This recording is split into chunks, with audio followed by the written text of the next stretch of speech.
మనం సోమాలియా ఒంటిలసాల్లో ఉన్నామండి. ఒంటిపాలు ఇచ్చారు తాగుతున్నాం. సో ఇదంతా వీళ్ళకి ప్రధాన జాతీయ జంతువు ఏదైతే ఉందో సోమాలియా ప్రజలకి ఒంటె అండి. సో ఒంటి పాలు తాగుతారు, ఒంటి మాంసం తింటారు. మొత్తం అంతా ఒంటె. వీళ్ళకి జీవన విధానంలో ఒంటె ప్రధానం. ఒంటె రక్తం, ఒంటె మాంసం, ఒంటె చర్మం అన్నీ ఒంట్లే. ప్రపంచంలో ఎక్కడా లేనన్ని ఒంట్లు ఇక్కడ ఉన్నాయి, సోమాలియాలోనే ఉన్నాయి. మీరు చూసుకోవచ్చు. ఇదిగోండి పాలు ఇచ్చేది. ఇదిగో నీ పాలు బాగున్నాయి, పుల్లగా ఉన్నాయి. ఇదిగో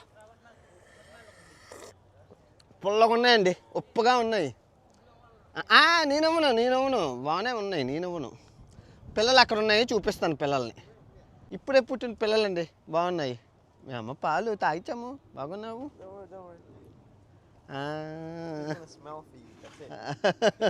స్మెల్ చూస్తున్నావా? పాలు తాగిచ్చాము.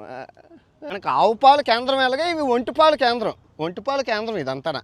వస్తున్నారు, పాలు ప్యాకెట్లు తీసుకుని వెళ్ళిపోతున్నారు. పాలు బాగా తినండి, బాగా చదువుకోండి, అమ్మ పాలు తాగండి. బాగున్నాయి. వీళ్ళు తాగనివ్వరు, వీళ్ళు అమ్మేస్తారు. మీకేం ఉండవు, కానీ బాగున్నాయి, చాలా బాగున్నాయి. ఎనీవే బాగుండండి. ఉంటాను, మళ్ళీ వస్తానులే. ఎక్కడికి వెళ్ళిపోతాం? మా ఊళ్ళోనే ఒంట్లు ఉంటాయి. వీలైతే సంబంధాలు చూస్తాను మీకు.